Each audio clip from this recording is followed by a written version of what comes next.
निर्मला जी, एक तो विषय उत्तम रखने के लिए, हिंदी में बोलने के लिए, लेकिन मेरा आपसे आग्रह है, अगर 2-4 मिनट यही बात तमिल में और यही बात 2-4 मिनट तेलुगु में अगर आप रख सके तो अच्छा होगा।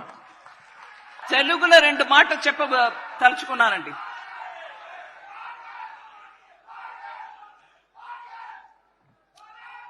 తెలుగు ఆంధ్ర తెలంగాణలిందు వచ్చి ఉన్న ప్రజలు మన కార్యకర్త అందరికీ ధన్యవాదాలు. ఇవాళ మన డిఫెన్స్ మినిస్టర్ ఒక పొలిటికల్ రెసల్యూషన్ తీసుకొచ్చి మన ముందు పెట్టారు. దాని గురించి బాగా విస్తారంగా మాట్లాడారు కూడా. దాంట్లో ఉన్న ముఖ్య అంశం ఏంటి, ఎలా ఉన్నటువంటి మన ఎకానమీని ముందు ఎలా తీసుకొచ్చారు, దానికి ఏమేం ప్రయత్నం జరిగింది, ఆ ప్రయత్నం కారణంగా కింద నుంచి చూస్తే 5వ నంబర్లో ఉన్నటువంటి మన ఎకానమీ ఇవాళ టాప్ నుంచి 5వ నంబర్కి వచ్చింది అంటే వారు ప్రయత్నం వల్ల వచ్చింది. దేశ వ్యాప్తంగా అన్ని వర్గాల్లో కూడా మనం చూస్తున్నాం ఎట్లాంటి డెవలప్మెంట్ అవుతుందని. మన పిల్లలు బయట వెళ్లి చదవడానికి వెళ్తున్నారు, ఉద్యోగానికి వెళ్తున్నారు. వాళ్ళు ఇబ్బంది గురిగా అయితే, ఎక్కడో చిక్కుకుంటే, అక్కడి నుంచి రాకపోవడానికి ఇబ్బంది అయితే ముందు నిలబడి ఆ రాష్ట్ర ప్రెసిడెంటో ప్రైమ్ మినిస్టరో వారితోటి మాట్లాడి మన పిల్లల్ని సంరక్షణతోటి తీసుకొచ్చి మన దేశంలో చేర్చే ఆ ధైర్యము సాహసము వాళ్ళతోటి మాట్లాడకంటే శక్తి ఉన్నటువంటి ఒక ప్రధాని ఉన్నారంటే వారు మన ప్రధాని మోదీ అవர்கள். అట్లాంటి ప్రయత్నం చేసి ఇవాళ మన ఎకానమీ ఇంత దూరం వచ్చిందనంటే దాని ఫలితమే మనం ఇవాళ 5వ స్థానంలో వచ్చాం. మళ్ళీసారి గెలుసు వస్తే, మళ్ళీసారి 3వసారి ప్రథమర్ అయితే నేను ఇదే ఎకానమీని 3వ స్థాయికి తీసుకొస్తానని చెప్పే ఆ ధైర్యము సాహసం ఉన్నటువంటి ప్రధాని అది ఉంది దీంట్లో. ఇవాళ వారు నిలబడి మాట్లాడితే గ్లోబల్ ఇన్స్టిట్యూషన్స్ మనం చెప్పే ప్రత్యేకంగా తెల్లవాళ్ళు ఉన్నటువంటి ఇన్స్టిట్యూషన్స్ వాళ్ళు ఇంకా ఎవరి మాట వినే టైప్ కాదు. కానీ వాళ్ళు నిలబడి ప్రధాని మన దేశ ప్రధాని మాట్లాడితే, అయ్యా మీరు 20వ శతాబ్దంలో ఉన్నారు, మీరు మన దేశాన్ని మనలాంటి దేశాన్ని ముందు తీసుకెళ్ళడానికి సహాయం పడతారంటే మీ వల్ల కాదు.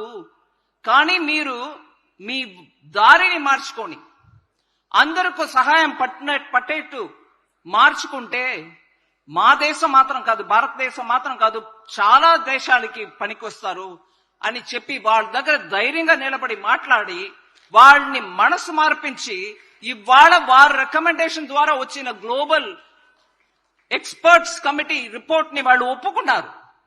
ఒప్పుకోవడం మాత్రం కాదు, దాని మీద యాక్షన్ తీసుకుంటున్నారు. యాక్షన్ తీసుకోవడం కాదు, ఇవాళ చెప్తున్నారు మీరే మాకు కొంచెం గైడెన్స్ ఇవ్వండి అన్నట్టు. బ్రెజిల్ నడుస్తుంది G20, వాళ్ళ ప్రధాని మనకు చెప్తున్నారు మీరు మాకు గైడెన్స్ చేయండి ఎలా G20ని ఇప్పటి తీసుకెళ్లాలని. ఇట్లాగా వారు మాట్లాడితే వారు మాటల్లో ఉన్నటువంటి శక్తిని, మాటల్లో ఉన్నటువంటి సత్యాన్ని నమ్ముకొని వాళ్ళు ధైర్యంగా మన మాట ప్రకారం చెల్లడానికి ముందుకొస్తున్నారు. ఇవన్నిటిని మనం గుర్తులో పెట్టుకుని ఇవాళ తీసుకొచ్చిన ఈ రెసల్యూషన్ కి నేను సమర్థనం ఇవ్వడానికి నిలబడుతున్నాను.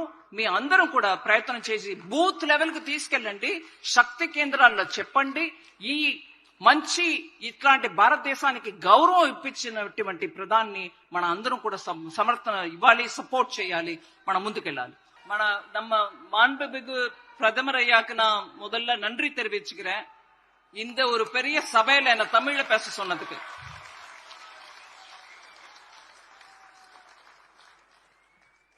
இந்த இன்னைக்கு பொலிட்டிக்கல் ரெசல்யூஷனா எடுத்துட்டு வந்த விஷயம் 10 வருஷமா இந்த நாட்டுல நம்மளுடைய பணம் வரி இந்த எல்லா விஷயத்திலையும் நம்ம நாடு எப்படி 5வது நிலைக்கு வந்திருக்கு 10வது நிலையில இருந்து அப்படிங்கறத எடுத்து சொன்னதா இருந்தது. அதே சமயம் 5வது நிலைக்கு வந்துட்ட பிறகு கூட வரப்போற டேர்ம்ல நம்ம ஜெயிச்சு வந்து 3வது முறையா பிரதமர் ஆகும்போது நம்ம நாடு 3வது ரேங்க்கு வரும்ன்றதையும் எப்போதும் எடுத்து சொல்லிருக்காங்க.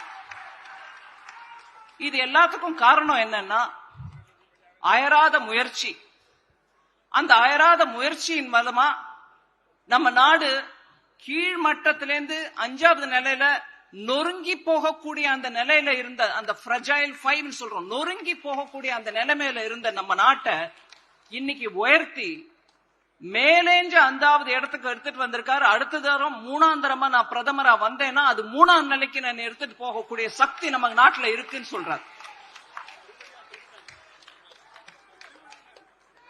அதோட இல்லாம இன்னைக்கு அவர் பேசினா நம்ம நாட்டுல மாத்திரம் நம்ம நாட்டு வங்கிகளை மாத்திரம் நல்லபடியா எடுத்துட்டு வர்றது மாத்திரம் இல்ல, நம்ம நாட்டு வங்கிகள் ஆதாயம் அடையக்கூடிய நிலைக்கு எடுத்துட்டு வந்திருந்தாலும் உலக நாட்டுல இருக்கக்கூடிய உலகத்துல இருக்கக்கூடிய வேற நாட்டுல இருக்கக்கூடிய வங்கிகள் கூட, அதாவது பல நாடுகளின் முயற்சியின் காரணமாக ஒவ்வொரு நாட்டிற்கும் அவங்க முன்னேற்றம் அடைய வேண்டும் என்று அவர்கள் கொடுக்கக்கூடிய பணத்தை எங்கே போட வேண்டும் என்று தத்தளிச்சு யோசிச்சுட்டு இருக்கிற அந்த நேரத்துல நம்ம நாடு நல்லா பழங்குது, நம்ம நாடு நல்லா வளருதுன்றதை புரிஞ்சுக்கிட்டு நம்ம நாட்டுல ப்ராஜெக்ட்ஸ்க்கு பணம் கொடுக்கறேன்னு அவங்களே முன் வராங்க இன்னைக்கு.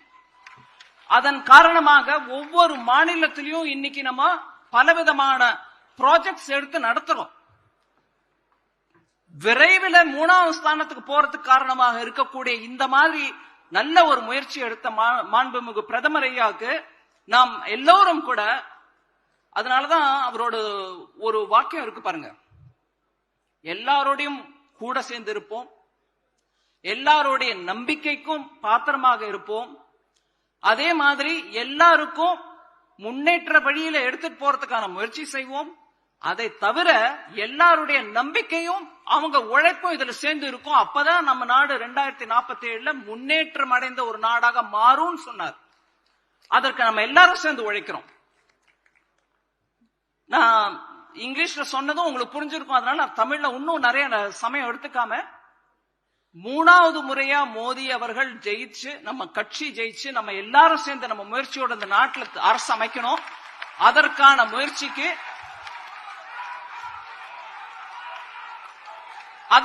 முயற்சிக்கு இன்னைக்கு வந்திருக்கிற இந்த ரெசல்யூஷனுக்கு அரசியல் மற்றும் நம்மளுடைய எக்கானமி மேல வந்திருக்க இந்த ரெசல்யூஷனுக்கு நான் அவர் முன்மொழிஞ்சுக்கு பின்மொழிகிறேன். அதனால இங்க நிக்கிறேன். உங்க எல்லாருடைய ஆதரவும் தேவை. தமிழ்ல சொன்னதுக்கு வாய்ப்பு.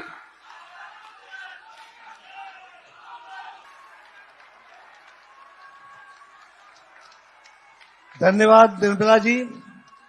आपने अपने वक्तव्य में हिंदी, अंग्रेजी, तमिल और तेलुगु में देश को संबोधित किया और सारे देश ने इसको सुना है। आपका विशेष धन्यवाद। आपके